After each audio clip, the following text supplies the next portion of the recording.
Hey, welcome to today's video. We are keeping this simple and fast. This is going to be me talking for like 2 hours, probably, about every component possible in the PC world. This is a video trying to be down to earth, and it's trying to be easy to understand for those that are coming from console, coming to PC, or that are new to PC and they want to make the correct decision on some parts. If you don't care about the why and you don't care about how I selected the products and you just want some standard builds to get you going, there's a video on screen now which are 5 to 6 really good builds for entry-level people, mid-level people, high-end, and content creation, and a way to customize it to fit your budget. Now I'm going to go onto Amazon and I'm going to do some online shopping to show you exactly what parts to pick and why. And again, use the bar along the bottom to jump from section to section. As always, if you enjoyed the video and you found this helpful, you can leave a like and a comment if you did, leave a dislike if you didn't, tell me why. You can join the Discord in the description. You can use my Amazon affiliate link. Maybe you decided on a certain build and you want to give me a small kickback by using an affiliate link, or you want to watch live on Twitch and subscribe, or you want to support the YouTube channel and hit the join button. Tons of ways to support me. Let's get into it now because it's going to be a bit of a long one. Let's get into everything to do with PC. Just on the list is going to be your budget. So you're setting off and you're building a PC. You've decided you're jumping into the world of PC and you've got a budget. Let's keep it simple. I can't tell you what your budget is. That is something that you've decided. It's the amount of money you've saved, the amount of money you're willing to put in. But I can tell you this. With knowledge comes understanding the budget. So if you have £1,000 saved up, you might think, okay, I've got £1,000, but what does that get me? Hopefully, by the end of this video, you might understand that actually £600 is the PC I need for my usage, or, oh, actually, for £200 more, I could get a killer PC that can do way more than I was expecting. So you might have a rough idea in your mind of how much you want to spend, but that can fluctuate, obviously, depending on how much money you've got, or just knowledge. So the budget is set by you, but do bear in mind to save some money for peripherals, which we'll talk about. And generally, don't blow every single penny you've got on a PC. You can make compromises and we'll talk about that. Number 2 is going to be your use case. So what on earth do you actually want to do with your PC? That is, again, something that's going to be coming down to you. But do bear in mind, this is where I think I can maybe give something that the big tech YouTubers don't. Kind of like my MSI video that did really well. Thanks for that as well, that motherboard video. The big tech YouTubers often will just tell you, this is the best processor, this is the best graphics card, this is the cheapest, this is the best bang for the buck. But they're not explaining, well, what do you actually want to do with your PC, and what should you pick based off that? So let's give some rough ideas. If you want to video edit, you're going to need a couple things, aren't you? You're going to need a stronger CPU. You're probably going to want a graphics card that's NVIDIA enabled, as most editing programs use CUDA cores, which NVIDIA has. You're probably going to want a bit more storage as well. Now, if you don't want to do that, and you just want to play games, you can save a little bit. You can get a more powerful graphics card, as that's the main component that's going to drive that visual quality. You may be able to get away with a slightly lesser CPU. You might not need a all-singing, all-dancing 12-core powered CPU just to play games. So depending on what you want to do is going to change drastically the outcome of your build. That's something to bear in mind. Also to note, if you're just coming from the Xbox and you're thinking, well, I don't really know what I want to do, that's great, because that's what I did when I first built my PC. When I first built my PC, I wasn't sure what type of games I was going to play. I wasn't sure if I was even going to enjoy it. So the thing from moving to the console, from the console to the PC is, yes, you're at a desk, you're a bit more rigid, the games are different, the player environment's different, everything's a little bit different compared to console, and you might really like that, or you might not like that at all. So when you're looking at your use case and when you're looking at your budget, bear in mind that if you're brand new to PC, maybe don't go completely top end. Because what I did was I set a fair budget for my very first computer, and it allowed me to play some of the games I was looking forward to playing, like StarCraft, like DayZ. But I didn't blow the budget because I wasn't sure if I was actually going to enjoy the experience, because it is very different. Also to note, if you are moving from console to PC, give it some time. I hated it at the start, stuck at your desk, awkward setup, couldn't really use the keyboard. I was getting killed by people that I thought, well, if I was using a controller, you know, I could have killed him. So don't be worried, man. If you want to play PC and use a controller, plug a controller in. And if that's all you ever do, that's great. There's no rules. And if you want to play with keyboard for an hour a day and practice and then improve a little bit, but then you're getting a bit frustrated and you want to chill out with the controller, you can do that. So the point is, yes, you can choose hardware, you can choose the certain type of game you want to play, you can do all of this, but ultimately, if you're not enjoying it, it's going to be a waste of money. So I'm here to try and help the experience be more enjoyable for you. If you're not sure what type of game you want to play, and you just kind of want to dabble in a huge variety of games, you might want to get a sort of entry-level, mid-level PC that in a couple of years' time, after you've played PC for a couple years, you can think to yourself, I actually know what I want to do now. I want to stream, I want to do some video editing. Actually, I want to just play this certain game. There's a certain one type of game that I love, and that's all I ever play. And then you can have a look at specific benchmarks for that game and pick products that work and excel in that game. Because different products work differently in games. It's kind of not like console. A graphics card and a processor might do phenomenal in Forza 4 or something. They might not do so well in DayZ, right? So each game has a different use case, so the more you play, you'll get to know that. So again, initial advice is, if you're really not sure what your use case is going to be, don't go super high-end. Build an overall PC that can do it, kind of do everything okay, and then maybe later down the years you can upgrade and, you know, really go for that specific thing that you know you now want to do. So next is going to be sort of user reviews. There's going to be a ton of user reviews like myself online that review a product, that review a CPU, that review a graphics card. And when you're looking around on the internet and you're thinking, okay, this is the thing I've decided on, and then you go to look at a review of it, you can be put off it or sold on it very easily. Do bear in mind that there is a lot of people that play PC that have no idea what they're talking about, and they have it in a hot room, no airflow, they've got the cheap power supply, they've got the wrong components tied together, and all of a sudden their £900 RTX 3080 is black screening, and they're on the forums telling people that it's a bad brand, that the fan controller's bad, that I would never touch this brand or do that. And most of the time they're just a user that doesn't really know what they're doing. Now, if every single review is bad, maybe there's something in it. But just be wary that whatever you look up online, you're going to find problems. Meaning, if you decide, okay, this is the processor I want to buy. I want to buy an Intel i5 with this certain type. And you look up that online and you type in Intel i5 problems. Guess what you're going to find? A load of problems. So it's kind of, you just got to be wary that, yes, reviews are helpful. Reviews can tip you one way or the other, but they can also be misleading. So generally what I like to do is when I'm thinking about purchasing a product, I like to get a roundup of all of the people's opinions of it and then decide, okay, this is the one for me. But just don't look up problems, because you're going to find problems and then you're going to convince yourself that it's bad. My Zotac graphics card apparently is the worst graphics card in the world. This is going to be a long video, but this is for people that actually want to gain some knowledge, because I've watched tech videos for so many hours and hours and hours that I feel like I should probably dish out this information. Okay, so my advice was to save a little bit in the budget for buying some peripherals. I've now taken that video and uploaded it to YouTube. So if you want to learn about like best budget keyboard, good quality keyboards, what mouse to get, how much to spend on it, mouse pad, why, and some decisions, there's a video here that explains all the peripheral choices. I figured I'd put that in a separate video. I'm now going to start to talk about the PC components. Okay, so next coming up is PC cases.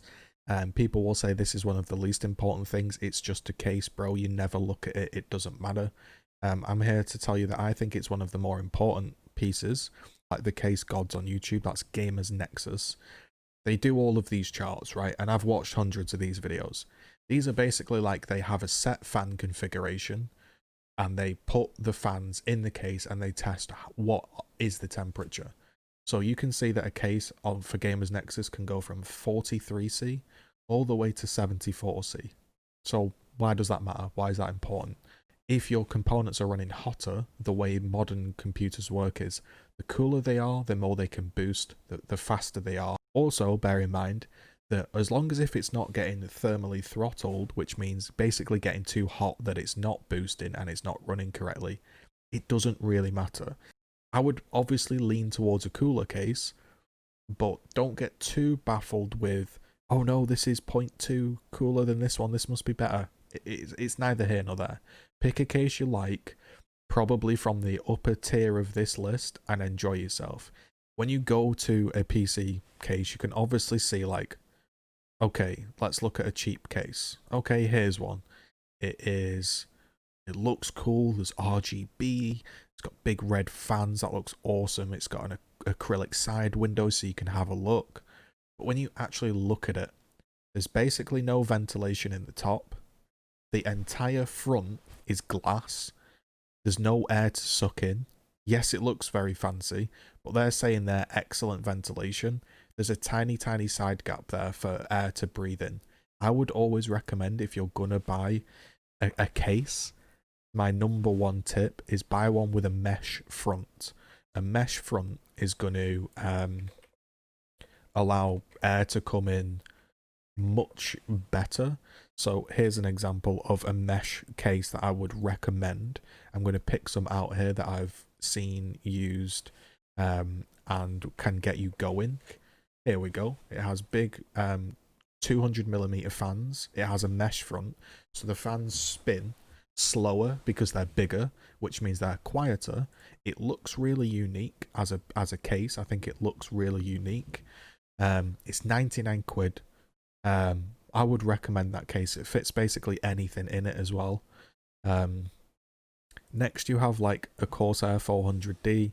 Looks really smart, pretty modern, sleek case. Has a glass side panel, has breathable fronts, nice to build in, comes with a few Corsair fans. The Corsair, another one, you can see like the mesh front here. You can see the way it folds out and has a mesh front. They're pretty decent. Corsair make pretty solid cases. The Lian Li 011 Dynamic is like the flex case. Clear front, side clear front. It just looks awesome. It's a phenomenal case. Yes, it's a little bit expensive. You do need to buy fans with this though. It doesn't come with fans, but that is, again, I will say, a phenomenal case. It's a bit on the expensive side. Probably wouldn't recommend it for your first PC build, but if you've got extra cash and you want the swag, that's a pretty good PC case. The Lian Li Mesh 2, decent reputation. It's £106. So I would say this, right?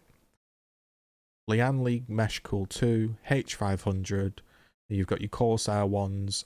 Off this list, I'd probably also recommend the Fantech P300A, P400A. I own the P500A, which is my case here. So I would recommend a Fantech P500A. Oh, they've even got it here, the Cooler Master H500. Any of these are going to be great. In white, £86. So you can also get it there from new, yeah, £86. So all I'm saying is don't go out and put £1,000 worth of components in a £30 case. It's just unnecessary. It's just going to throttle your PC. You might get suckered in by seeing fancy RGB fans. Just make sure it's got a mesh front. It looks like it has decent airflow, something like this. It's like a cheap option. 2 front fans, sucking in air. You can buy another fan to stick on the back, blow some air out. It's fine. Yes, it's a metal box. It's not the coolest looking thing, but you're saving yourself 50 quid in comparison to, say, a Mesh 2. But I would still personally say buy a good case. The reason is, you buy a good case, say like a P500A, which I have, If you go ahead and you buy like a P400A, P500A, now this is a fantastic case. A P400A for 64 quid, fantastic. If you want to then get a P500A or whatever you want to do, right, you want to spend a little bit more. The reason I say spend a tiny bit more than say your cheapo 50 quid case is this is the one thing that you can carry forward. If in 3 years time you've gone on a budget build, your CPU is no longer any good, your graphics card's really out of the way, it's not doing what you want it to do anymore, you've sold your GPU on a used market and you've got rid of your CPU and you're ready to build again or whatever you're doing, right? You can take this case forward. If you have a completely shitty case, you're going to have to just buy another case anyway, so spending a little bit more in the case I think is decent because it can be carried forward into future builds. So yeah, if I was to give a recommendation, it would be Lianli Mesh, the H500, the Meshify C, the P400/P500A. If you want to go full flex, the Lian Li 011 Dynamic. You have some Cooler Master ones. They're all decent little cases, you know, but don't go out and don't go and buy one of these goddamn RGB full glass cases that is just gonna, it's, even if it's fine, the fans are going to be spinning louder to suck more air in through the smaller gaps, which is going to make it noisier.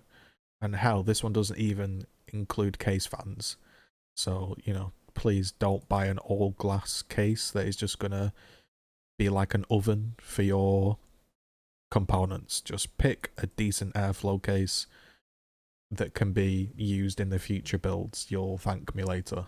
Bear in mind, some cases don't come with fans, some do. If you're just interested in like what fans to buy for your case, if you want to go top of the line premium, the best fans you can buy are Noctua. You can't really go wrong with them. If you want to go with the fans that I've got, these are pretty nice fans, to be honest. They're called Easy DIY. They're like a pack of 5 fans. They come with a controller. They move a lot of air. They're relatively quiet, easy to install, come with a little controller. I'd honestly pick up some of these. And if you're really concerned about like size and where to, you know, how big is it and is it going to fit, there are websites that can sort of check that everything's going to fit. It's called PC Part Picker. And if you go to PC Part Picker and you go to System Builder, and if you input the case and all of your components, it will tell you if they fit in it. So just note that. Okay, next up is selecting your RAM. There's a few things to factor in here. Brand, compatibility, the amount you need, so the size, the speed, latency. There's a couple things, so you can get overwhelmed by RAM choices, so I'm just going to make this one dead simple. There's 2 kits of RAM I'd recommend personally due to price, performance, and what it offers. But first, how much do you need? If you're going to be pairing this with a slightly high-end CPU and graphics card, go ahead and get yourself 32 gigabytes. Do games use 32 gigabytes? No, but I've seen games that I've played recently use 14, up to 14 plus. And then when you're running an operating system, you're running a few programs in the background, you're probably going to want to push it to 32 gig. RAM is cheap enough that you can find it on sale all the time, so don't buy RAM full price, wait till it's on sale. That's my number 1 tip. And yeah, get 32 gigabytes if you can. If you're on a lower end GPU, lower end system, 16 gigs absolutely fine. Don't go any lower than 16 gigabyte, please. And buy 2 sticks. So 2 8 gig sticks is better than 1 16 gig stick due to it being dual channel. If you don't know what that means, just trust me, 2 sticks better than 1. And if you're buying a Ryzen CPU, a more modern Ryzen CPU, 4 sticks is better than 2. So this is where it gets a bit weird. It's minimal, it's like a 5% difference, but if you're only ever intending to buy RAM once and you think I want to buy 32 gig, it's actually better to buy 4 times 8 sticks than it is 2 times 16. 2 times 16 though does give you more upgradability. So if you're really thinking about upgrading your RAM in the future, buy just the 2 sticks. So you've got 2 slots spare. If you're like, I've got 32 gig, that's all I'm ever going to buy, get 4 times 8 and thank me later. Don't buy more than 32 gig of RAM, please. I don't care, unless you're an absolute super professional, which you're not watching this video if you're a super professional. 32 gig is the maximum I'd recommend, and 16 gig is the minimum. 2 brands I'd recommend are Corsair Vengeance RGB Pro. It doesn't need to be RGB. I don't know why I said that. It can be non-RGB. RGB doesn't matter. It doesn't increase your frame rate. It doesn't do anything like that. You can get here, it's not listed, but yesterday it was on sale. You can get 32 gig. It was like £100.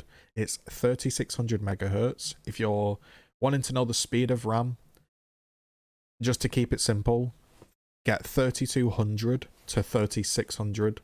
That's like the best area, 3600 being the best. Yes, you can buy faster RAM, but some BIOSes, some motherboards can't support that speed. For ease of use, 3600 is the sweet spot. So if you're interested. Now, if you look at this number here, this C18, that's the latency. Roughly goes from like C15 up to like C20. It's minimal. It's not the end of the world, but if you can find RAM that is C16 or at least below 20, like this one is C18, that is fine. Now, if you find C20, your system isn't going to blow up. It's not going to run super slow. But if you can, C18 to C16 is the sweet spot. The best RAM kit I personally can recommend is this. The Crucial Ballistic 32 gig CL16. That's what I own at 3600 megahertz. That's the sweet spot. This is, when you look at it on their website, it's currently out of stock, but it's always coming in stock and it's always on sale. It's 69 quid for 16 gig. And I spent, I bought 2 of these kits, so I spent 130 because I know 4 sticks is better than 2, and I was never going to upgrade to more. So yes, you can buy 2 times 16, but I went for 4 times 8, so this kit twice. That's what I bought. This is like what I recommend. They don't bother with these type of like, there's nothing wrong with this. There's nothing wrong with Clev Bolt, but honestly, I'm just keeping it simple for you. You know, you can scroll down here and look at RAM till your heart's content. I'm just telling you, listen, Corsair Vengeance RAM is fantastic. Crucial Ballistics RAM is great. Just make sure it's at least 3200 speed and you're getting 2 sticks of 8 or 4 sticks of 8. That's my recommendation. Okay, next up is the processor. This is the brain of your computer. As always, I'll give the recommendation. When you want to upgrade your graphics card, maybe in 3 or 4 years' time, if you have a really good processor, you can just plop in a new graphics card and you're not going to be bottlenecked. Bottlenecked means the processor is allowing the graphics card to run at full capacity. An extreme example is if you paired one of the top line 10900Ks with an RTX 2080, you'd get 300 frames. You paired it with a very, very old 2-core 1900s Athlon from the 1900s, you'd get 100 frames. So obviously, if you have a better processor, it allows you to run your graphics card a little bit faster and also upgrade in the future. So I would recommend trying to get the best processor you can, because it's much easier to upgrade a graphics card in 3 years' time, 4 years' time, than it is to build an entire new system with an entire new motherboard, new storage, operating systems, yada yada yada. So I would say get the best processor you can. So I guess you're probably wondering how many cores you need. How many cores do you need? If you're just playing like esportsy games like Fortnite, Overwatch, let's think, League of Legends, Dota, Counter-Strike, these type of games, 4 cores is fine, but they will start to feel maybe a little bit stuttery, maybe not as smooth if you're going to play like the latest games. So I wouldn't recommend buying a 4-core chip unless you're just purely on a budget and you only plan on playing those type of games and you just want to buy a budget PC that lets you experience playing on the PC and you're going to upgrade later down the line. But I wouldn't recommend a 4-core chip in 2021. I'd recommend a minimum 6-core. And 6-core is still going to run 8-core games well. Don't worry about that. If you buy a 5600X today, that's like the perfect processor for, I would say, 90% of people. So you can't go too far wrong with that. All right, so just before we get into the CPU recommendations, please bear this in mind. There's a little rule of thumb. Yes, the CPU matters. It will help increase your frame rate and stability, but ultimately the GPU is the thing that's going to give you the high frame rates. If your choice is, should I buy the 5600X and get the absolute top of the line CPU and pair it with a cheaper GPU, or should I get the 3600X and pair it with a better graphics card? A better graphics card is where I'd go. Put the money into the graphics card. It's about just finding that balance. So if you're thinking, should I buy a 12-core chip and an 8-core chip and buy like a, what should I buy? Should I buy a 2060? Should I buy a 1650? Or should I buy a 3600 and buy a 3070? Buy the better graphics card. It's just about finding that balance. And do note as well, just because something is 6-core and it's not quote 8-core doesn't mean it can't stream. I streamed on a 4-core chip, and if you buy the 6-core 5600X, you can still stream on it absolutely fine. And as well, if you buy an NVIDIA card, you can just stream on the graphics card itself, and it's not really going to hinder you in any way. So yeah, just bear that in mind. These are like the older AMDs. These are like the last generation, and these are really good sort of value.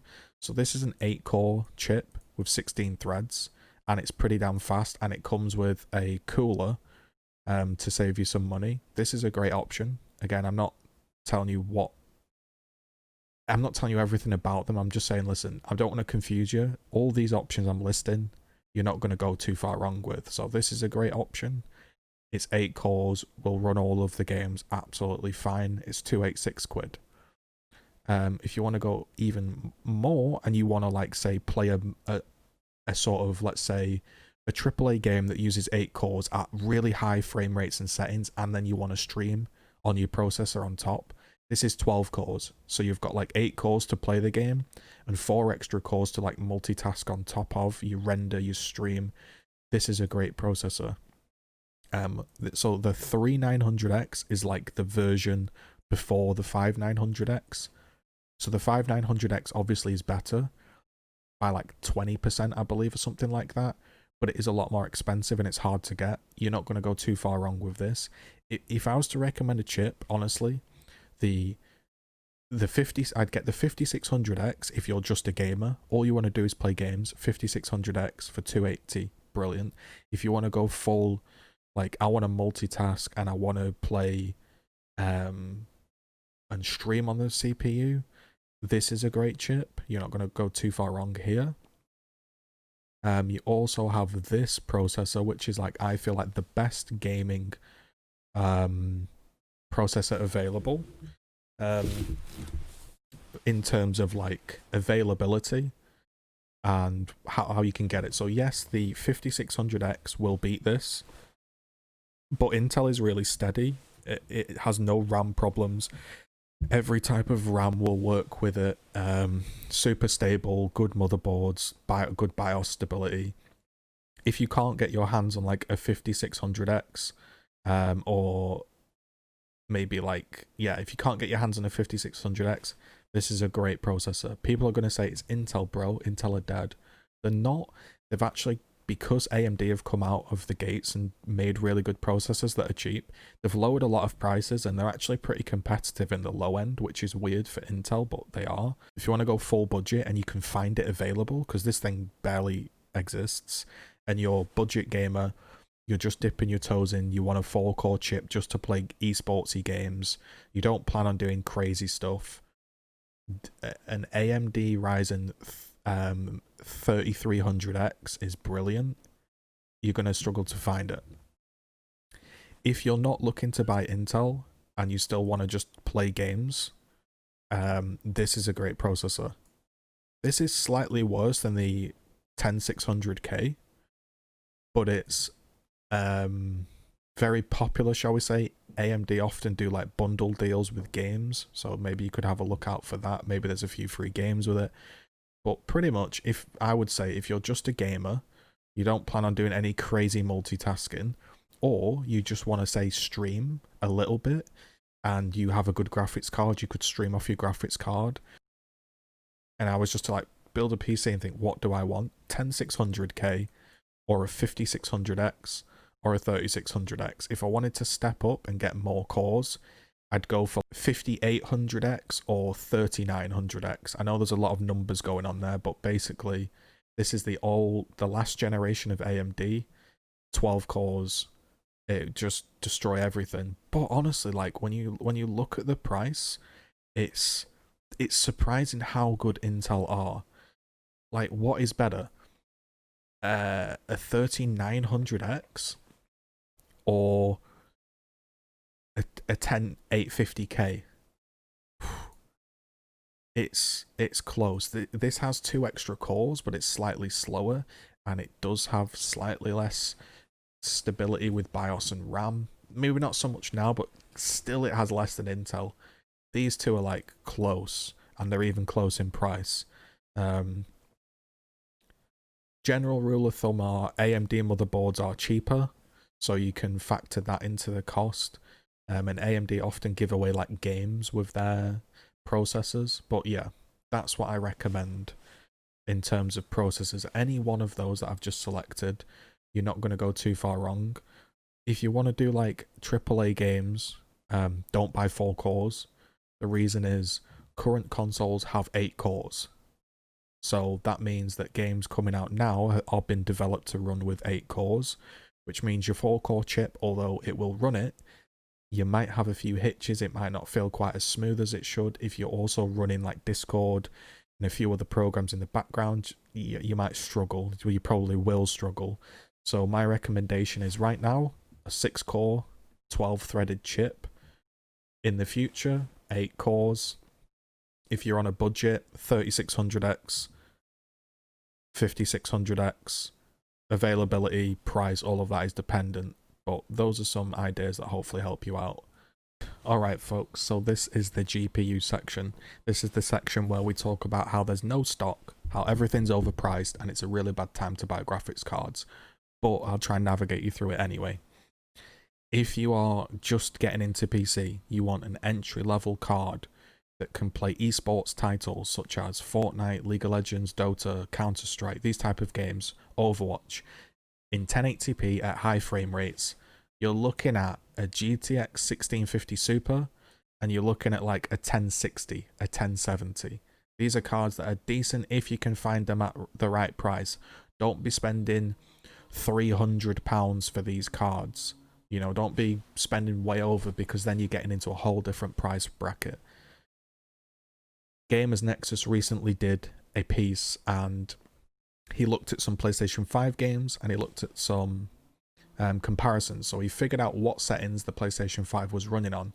He then built a PC, he put those settings on his PC, and he compared what graphics card he needed to get the same frame rate on a PlayStation 5 as his PC. It turned out a 1060 was just about the right card.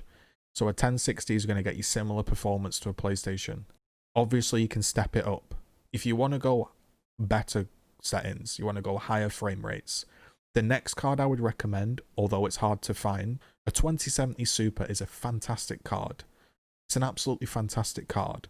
The problem is, because they're in demand, they're stupid prices. Look here, there's one option for 1,200. This is a £300 card at best, you know, but these sell for 400, 500. And the problem is, at 400 and 500, you can buy an RTX 3060 Ti, which will obliterate this, and an RTX 3070 at 490. So the problem with trying to recommend any two series card, which is like 2060, 2070, 2080, is this. The 20 series cards have ray tracing, but it's first generation of that technology, which means they're not actually very good at doing it. Yes, they can turn on ray tracing, but because they're not very good at it, it tanks their frame rates that you can't actually use it. So you end up paying a tax for the fact that it isn't a ray tracing card, it is an RTX card, but you're never really going to use it, so it just ends up being expensive. So I wouldn't recommend any of the 20 series cards. That's just me being honest. My recommendation would be, if for some random reason, the only 20 series card I could slightly recommend is if for some daft reason you could find a really cheap 2070 Super. That's it. My recommendation is the 1060 1070 or a 1650 Super. Now bear in mind, the minimum VRAM I recommend is 4 gigabytes. The ideal is like 8 for like the most average users. You can get away with 6. The 3080 has like 10, but we won't talk about that. So the 1650 Super, the 1060, and if you can find for some reason a 2070 Super super cheap, which you won't be able to, but if you can, I don't mind recommending that. Honestly, if I was to be completely frank with you, you want to buy a 3060 Ti or a 3070. Those are like the new cards. They have all the RTX features. They have the RTX voice. They have the good ray tracing. They have DSL. It basically means you can play a game at lower resolution. AI will buff up that resolution. You can't tell it's any different. It looks identical, but your frame rates go up. So these cards are fantastic for that. So I'd recommend that 3060 Ti. And if you want to play like 1440p and some 4K games at good frame rates, a 3070 is like 490. Don't be spending 650, 700, 800 pounds for these cards. They're not worth it. Just wait till there's stock. So those are my options, really. A couple entry level ones that if you're just looking to get into gaming, you're not going to go too far wrong. These are like more solid cards. These are like, I actually want to play PC. I've got a bit of a budget. This is what I'm buying. And if you want to go like full PC master race, I want to play everything at high max settings, at super high frame rates with good resolution, the 3080 is the card for you. But they're hard to find. So the next, now that I've given some examples, is probably like, well, how does it play? What do I want? Again, they're a bunch of entry cards for a reason. They have 4 GB VRAM. At super high-end settings, you're not going to be able to turn all the settings on. Textures aren't going to be able to fully turn on. It's not going to have enough VRAM to play like Red Dead Redemption 2 at amazing settings, you know. But you have to bear in mind that playing on a PlayStation 5 or an Xbox 360, everything's like optimized for that game. So obviously, if you have like no budget to buy a graphics card, you're better off just buying a console. But the point is, you can get into PC gaming and play slightly older games, different type of games that are like esportsy, and have a great time. But don't expect to buy a 1650 Super and roll out and play Red Dead Redemption 2 maxed out. It's not going to happen. If you're looking for like an enjoyable PC experience, you've got a bit of cash to build something, 3060 Ti, 3070, when they're available. That's what I'd honestly recommend. Alright, next up we have the cooler. So the first thing you're going to want to know is, am I cooling my PC with liquid or air? My recommendation is air. Yes, at the upper echelons of cooling, liquid cooling is a little bit better. There are some awesome expensive liquid coolers that have LED screens where you can put videos inside of them and they light up and it's all fancy. And, you know, they may be better. But for me, sorry, my headphones are getting tired. For me, the way to go for cooling is air. The reasoning, you can leave your PC turned on for 100 days straight. And if it got too hot and your fan broke, it would turn off. It would protect itself and it would turn off. You could then go to Amazon, buy a new PC fan, put it onto your heatsink, and you're up and running. If you buy a liquid cooler and for some reason you mount it incorrectly, you nick it and you put a hole in it, or it just leaks after a few years, or it's just, you know, you're not quite sure.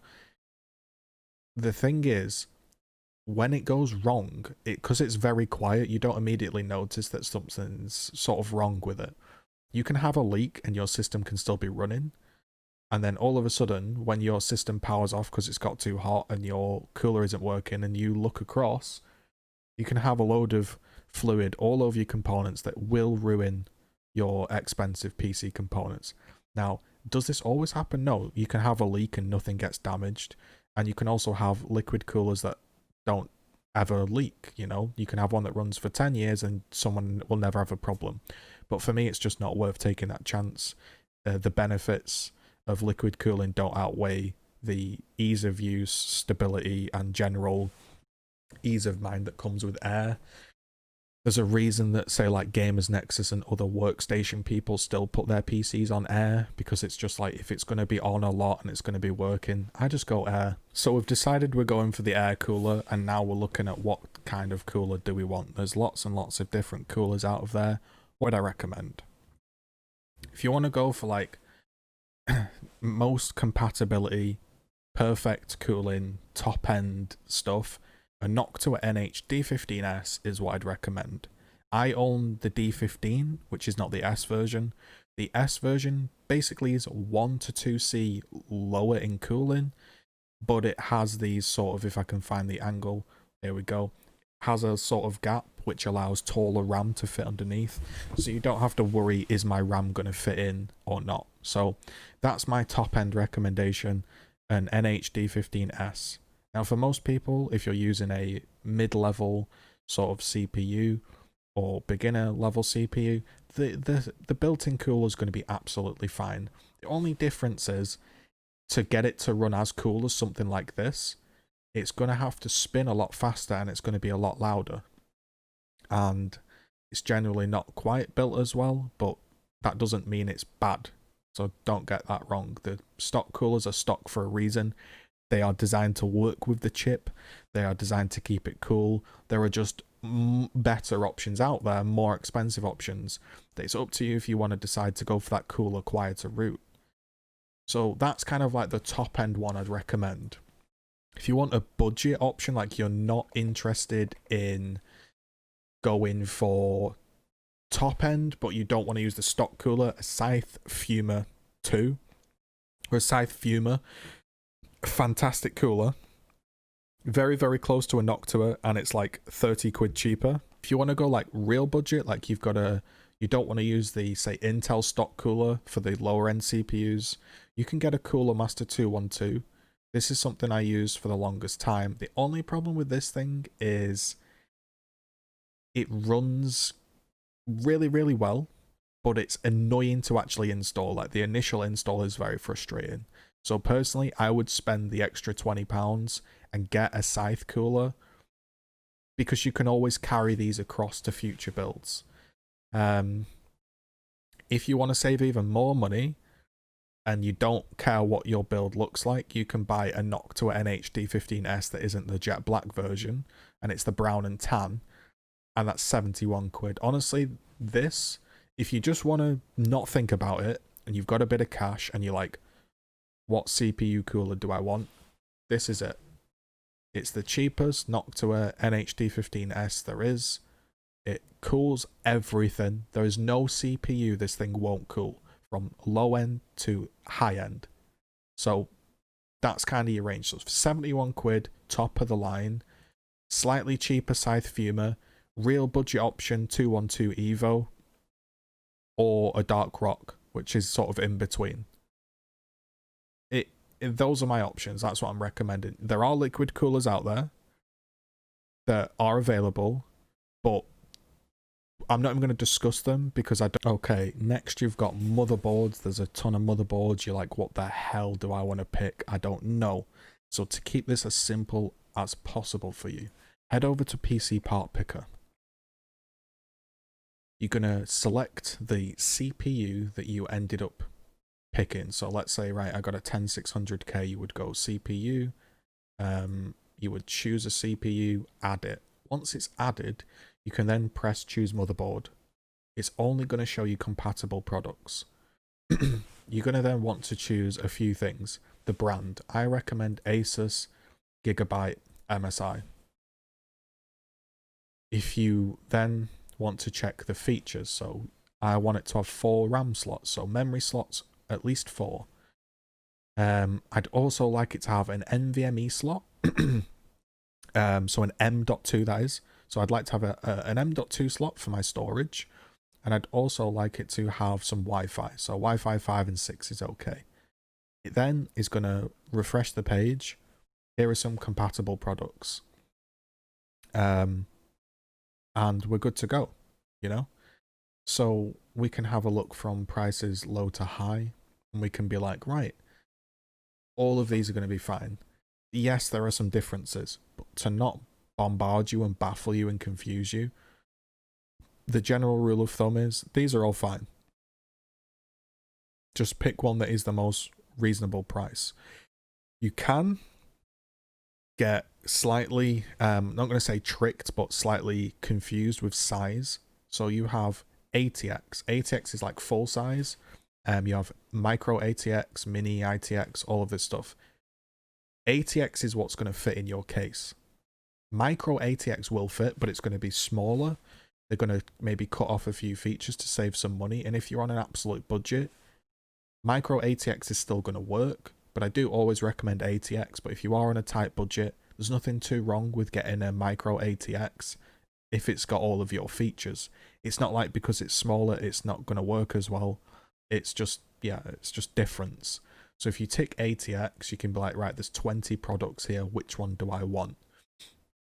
So let's say, okay, let's go for the Gigabyte B460 Aurorus Pro. Head over to Amazon. It's currently unavailable, but there it is, and then you'd select it. Also, by the way, let me just note, ASRock is actually okay.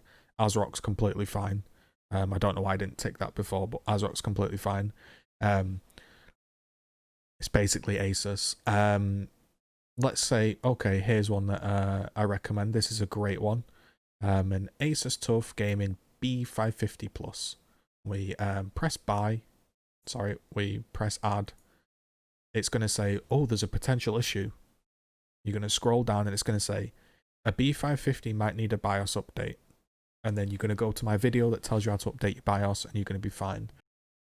So that's, yeah, so that's really it. You might have to update the BIOS for some of them to work. But for example, if we were to buy an older AMD processor, let's say a 3600, we were to add that, this one works right out of the gate because this is slightly older. So it doesn't need to be updated to work with these motherboards. That might sound annoying and complicated, but on the flip side, what Intel do is Intel make you buy a different motherboard each time. So yes, you do have to update it to get it to work, but the other way they do it is they build a new socket, and then with a new socket, you need a new motherboard. So what actually this allows you to do is if you buy a more premium motherboard, you can plop in more upgrades as you go. But don't get too worried about the updating process. It's absolutely fine. But you can always just check on it if you are going to need to update, yes or no. So PC Part Picker is a great site. Lastly, we have storage. Let's keep this one simple. The minimum amount of storage you want is a 500 gigabyte SSD. Yes, pre-built systems that come in at $500 have a 256 gig one.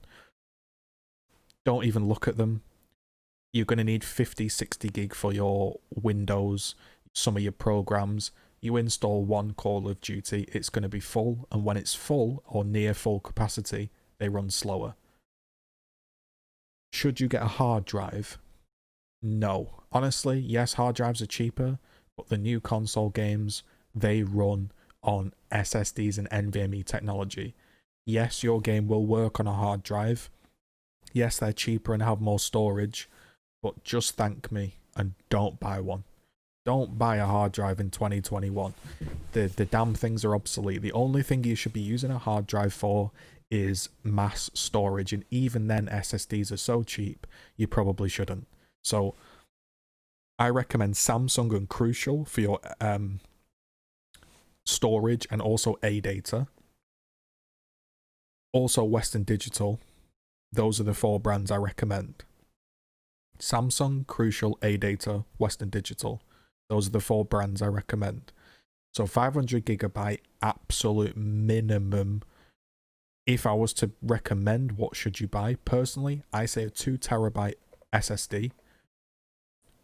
181 quid. This is the same version I had, the MX500. The reason, having extra space means more games installed, means not having to download, means you can jump from game to game. You can have more programs installed, save more recordings. It's so much more fun to have storage. Spend a little bit on storage this time round. In 2021, games are big. You don't want to be downloading and deleting games each time you want to play. It's not fun. You want to think, oh, I want to play an hour of Counter-Strike. Click play. You don't want to think, I know I want to play an hour of Counter-Strike. Do I want to uninstall Warzone? Do I want to uninstall Overwatch to play it? I don't know. Because then you end up in a situation where you have like 3 games installed and you only ever play those 3 games. Spend a little bit extra on storage. You will thank me later. The thing that I bought was an NVMe, an SX8200 Pro. If I could, I don't know what I just typed out there. An SX8200 Pro. This is like super fast NVMe for a really good price to performance. If you're looking at NVMEs, you want to look at a couple things if you're really sort of digging deep into it. There's 2 types of memory, QLC and TLC. TLC is better, QLC is cheaper, it doesn't have as many writes, but you're not going to go too far wrong. Ideally, TLC is the one you want, but really doesn't matter. When should you buy an NVMe? An NVMe is a little thing that plugs into your motherboard. It is faster than an SSD and miles faster than a hard drive. I have 2 of these.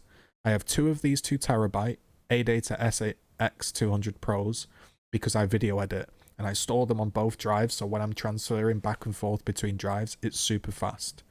It's 3,500 megabytes read speed. If you're going to buy an NVMe, make sure it's around 3,000 megabytes read and speed, because otherwise you may as well just get an SSD. At that point, you're just paying for the fact it's small, which who cares, it's just going in your system anyway. If you can find an NVMe drive for the same price as an SSD, you should probably, yes, most definitely buy the NVMe. It's more future-proof, easier to transfer, and you're laughing, life's a good one. Just get an NVMe, you don't need any cables, it just clicks in and it works. They are a little bit more expensive, but not too much. This ADATA SX200 Pro 1TB is 112 quid, or you can spend £95 on a 1TB Crucial SSD, or £90. Either one is fine, but if the difference is £10, I'd get the NVMe, but don't fret about it. The only thing I would recommend is don't buy a hard drive and get as much storage as you can afford. 2TB ideal, absolute minimum, like 500 gigabyte for a pure budget system. Recommended 1TB. My recommendation, get 2. You'll thank me later. SSDs are also always on sale, so do have a look around on sales like eBay and stuff like that. Companies are always trying to get rid of them. But tech YouTubers will build these really expensive systems. They'll build a £2,000 machine and they'll put a 1TB NVMe in. Like, spend a little bit more on your storage, because trust me, as somebody that's done it and had to delete games every time he wants to play, it's no fun. You come in, you're like, you know what, I just want to chill out and play an hour of Overwatch. For some reason, I'm in the mood to play it. It's not installed. Then you have to be like, should I delete Call of Duty? Should I delete Counter-Strike? Then you download it for 6 hours, and then by the time it's downloaded, the next day, you're not even in the mood to play it. You're in the mood to play the other game, and then you're like, oh, now do I delete Overwatch? And you end up playing games that are installed rather than playing games you enjoy. Spend more on your storage, unless you're on an absolute budget, and thank me later. So those are some brands I recommend. Crucial, Western Digital, ADATA, and the other one I've probably forgotten. My mind's a mush at this point. Sabrent Rockets are actually fairly decent as well. They're always on sale on eBay, so do keep a lookout for those. Also, yeah, Crucial NVMEs are very good. They're a little bit more expensive, but yeah, I would say that it's worth spending a bit more on your storage this time around for absolute sure.